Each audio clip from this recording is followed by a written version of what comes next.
मेरे वालिद police inspector थे। जिस दिन मेरी पैदाइश हुई उसी दिन एक पुलिस मुकाबले में उन्हें गोली लग गई और वो शहीद हो गए। यूं मेरी पैदाइश के साथ ही मुझ पर नहूसत का लेबल लगा दिया गया। दादी ने मुझे मनहूस करार दिया और वो हर वक्त मुझे इसी नाम से पुकारती। उनके इस रवैये का असर माँ पर भी हुआ और यूं माँ को भी मुझसे एक अनजानी सी चिढ़ होने लगी। अब हम ताया और ताई के रहम ओ करम पर थे। ताई को वैसे भी मेरी माँ पसंद नहीं थी और अब जब वो बेवा होकर उनके दर पर आपसी थी तो उनका रवैया और भी सख्त हो गया। वो अक्सर माँ को तनों से नवाजती और कभी अच्छे सुलूक का मुजाहरा न करती। मेरा रंग सावला था। ताया की बड़ी बेटी मुझे काजल कहकर पुकारती थी, शायद रंगत के सबब, शायद किसी और वजह से, न जाने इसमें मोहब्बत थी या तहकीर, मगर रफ्ता रफ्ता मेरा नाम ही काजल पड़ गया। सब घर वाले मुझे इसी नाम से बुलाते थे, जैसे काजल की सियाही की तरह मैंने भी उनकी जिंदगी सियाह कर दी हो। ज्यों ज्यों बड़ी होती गई, लोगों की नजर में मेरी नहुसत भी बढ़ती गई। इस रवैये ने मुझे तन्हाई पसंद बना दिया। मैं किसी से बात न करती, बस खामोशी से अपने कामों में लगी रहती। मेरी हम नशीन बस घर की दीवारें थीं, या मेरे ख्वाब, या फिर मेरी एक सहेली नाजिश जो हम उम्र थी और पड़ोस में रहती थी। मैंने 5वीं जमात अच्छे नंबरों से पास की। पढ़ने का शौक था, आगे बढ़ने की ख्वाहिश थी, मगर माँ ने रोक दिया। बोले, घर बैठो, काम करो। मेरे और तुम्हारी ताई के घर के काम मुझसे नहीं होते। जब से बेवा हुई थी, बैठे खाने को तो कुछ नहीं देते, ऊपर से इनकी बीवी ने मुझे नौकर समझ लिया है। खुद बेचारी का बहाना बनाकर पलंग पर पड़ी रहती है। मेरे सिर्फ 2 भाई थे, बहन कोई न थी। जाहिर है लड़के तो घर के कामों में हाथ नहीं बटाते। माँ के हाथ का सहारा बनने वाली तो लड़कियां ही होती हैं, इसलिए मुझे ताई के घर के कामों में लगा दिया गया। मुझे अपने घर से नफरत होने लगी थी। न बाप की शफकत नसीब हुई, न माँ का प्यार। दिल में शायद माँ को मोहब्बत हो, मगर कभी जाहिर न की। इसीलिए मैं अंदर से बुझ कर रह गई। मेरी हम उम्र लड़कियां शोख और चंचल थीं, मगर मैं संजीदा, खामोश तबीयत की हो गई। नाजिश अक्सर कहती, तुम तो अभी से बड़ी भी बन गई हो। वो मेरे दुख को समझती थी, जानती थी कि मैं नाजायज सजा काट रही हूँ, इस जुर्म की जो कभी किया ही नहीं, बस पैदा होते ही यतीम हो गई। नाजिश मुझे दिलासे देती, तसल्लियां देती, मगर मेरे दिल की कली हमेशा मुरझाए रहती। इन दिनों मेरी जिंदगी बेरंग थी, मगर फिर एक दिन जिंदगी ने मुझे बिल्कुल नया रूप दिखाया। मैं फज्र की नमाज हमेशा अपने घर की छत पर अदा किया करती थी। उस रोज भी हस्बे मामूल नमाज पढ़ रही थी। दुआ मांगने के बाद जैसे ही नजरें उठाईं, नाजिश के घर की छत पर एक नौजवान खड़ा नजर आया, जो मेरी ही तरफ देखे जा रहा था। मुझे बहुत गुस्सा आया। फिर मुड़ती हुई झल्लाकर नीचे चली आई। दोपहर को नाजिश मिठाई लेकर आई तो मैंने फौरन पूछा कि तुम्हारे घर कौन बदमाश आया है। वो हैरत से बोली, तुम किसकी बात कर रही हो? मैंने सुबह वाला सारा वाकया सुना दिया। वो हंस पड़ी और कहने लगी कि अच्छा, तो तुम सजाद भाई की बात कर रही हो? तुम्हें सख्त गलतफहमी हुई है। वो मेरे मामूजाद हैं, बहुत शरीफ इंसान हैं। लाहौर से MBA किया है, आज ही उनका रिजल्ट आया है और उन्होंने बहुत अच्छे नंबरों से कामयाबी हासिल की है। इसी खुशी में मिठाई लाई हूँ। उसकी बात सुनकर दिल को कुछ सुकून मिला। उसके बाद भी कई बार सजाद से सामना हुआ। उसकी नजरों में सच्चाई और शराफत के सिवा कुछ न पाया, लेकिन फिर भी मैंने हमेशा नजरअंदाज करना ही मुनासिब समझा। एक दिन नाजिश 2 ख्वातीन और हमारी हमउम्र लड़की के साथ मेरे घर आई। मैंने इन सब को ड्राइंग रूम में बिठाया।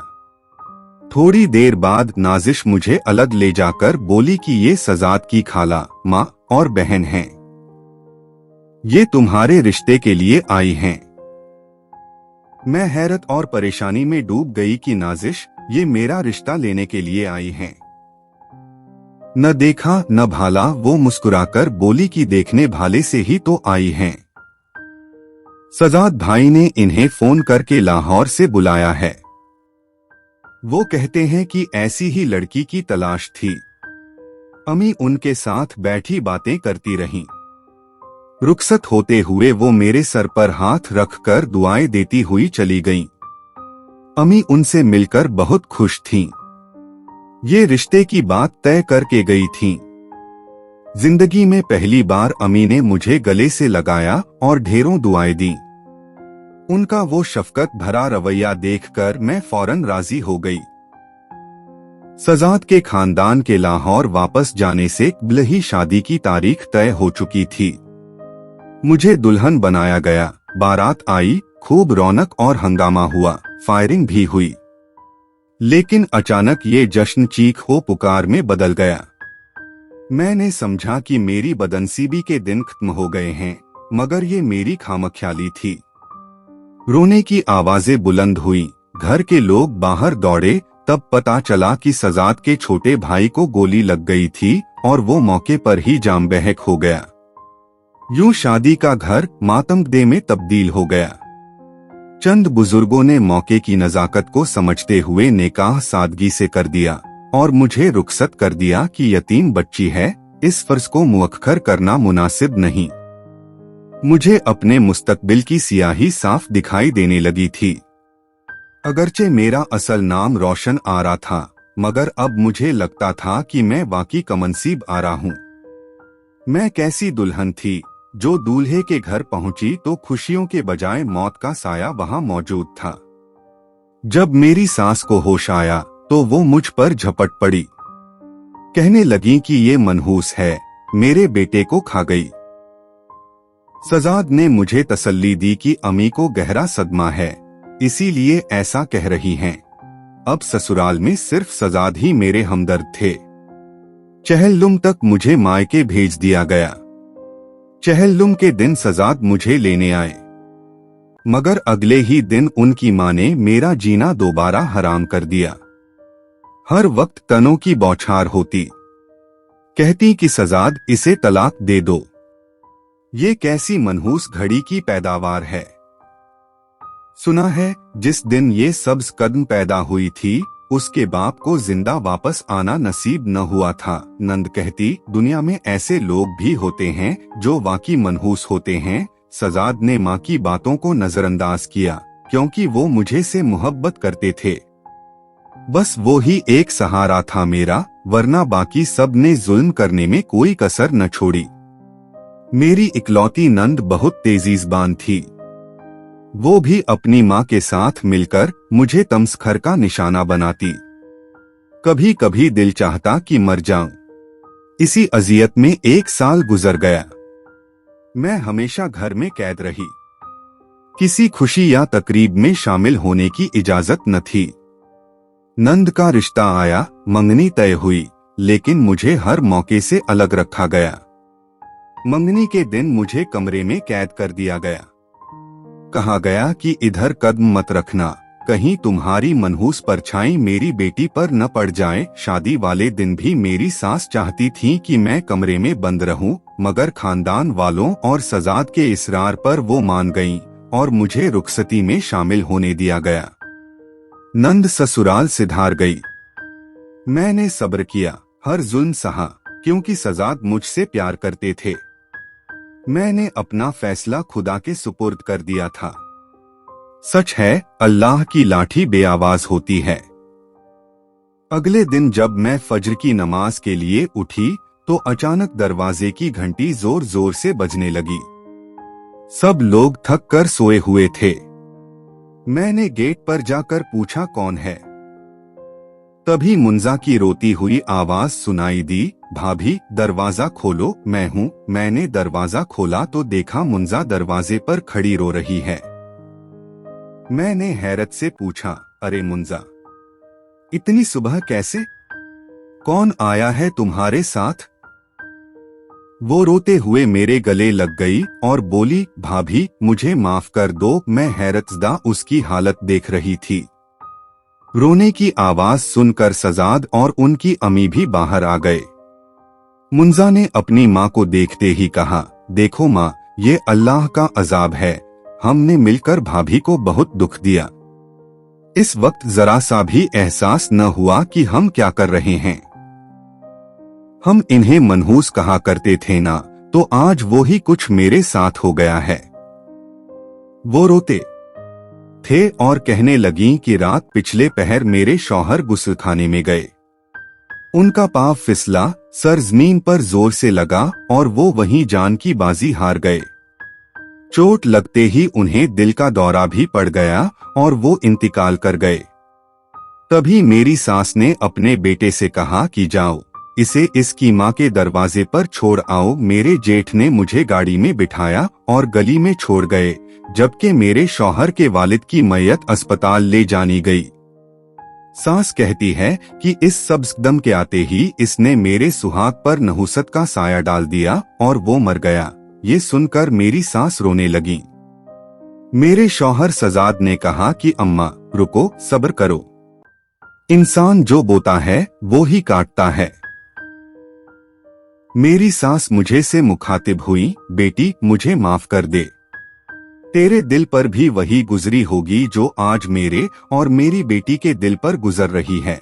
तभी मेरी जेठानी बोली कि अम्मा, जब तक खुद पर न गुजरे इंसान दूसरे की तकलीफ को महसूस नहीं करता। मैंने नरमी से कहा, अम्मा जी ये बातें छोड़े, हमें अभी इस वक्त मुंजा को इसके ससुराल ले जाना चाहिए।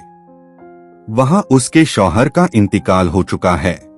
मेरे इसरार पर हम फौरन वहां पहुंचे। अब वो शादी का घर नहीं रहा था, बल्कि सोग का घर बन चुका था। पूरा खानदान जमा था, इसलिए मुंजा के ससुराल वाले खामोश रहे। बाद में हमने उनकी सास को समझाया कि अल्लाह ताला के कामों में किसी इंसान का दखल नहीं। जिंदगी और मौत का इख्तियार सिर्फ उसी के पास है। ऐसी बातें करके अल्लाह को नाराज नहीं करना चाहिए। उनके कुछ करीबी रिश्तेदार भी मौजूद थे।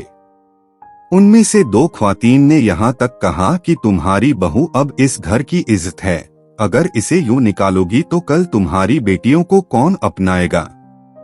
भाई साहब की मौत तकदीर का लिखा था, इस बेचारी का क्या कसूर। इन बातों ने मुंजा की सास के दिल में खौफे खुदा पैदा कर दिया। उन्होंने मुझे गले लगाकर कहा कि जज्बात में आकर मुझसे ये गलती हुई। कहानी, पहलुओं की शादियां रोज रोज नहीं होती और न रोज रोज बदली जाती हैं। सच कहूं तो ये हमारी ही जगहसाई है कि हमने बहू को मौत का धंधा थमाया। उन्होंने कहा कि वो तो अपनी मौत आप मर रहे हैं, इसमें आपकी नुहुसत कहां से आ गई। जब उनकी तरफ से ये कलमात सुनने को मिले और उन्होंने अपनी गलती को तस्लीम किया, तो मेरे ससुराल वालों के दिल भी नर्म पड़ गए। उनका गुस्सा थम गया और मजा अपनी ससुराल में वापस जाकर आबाद हो गई। आज मजा अपने घर में खुश है और मैं भी।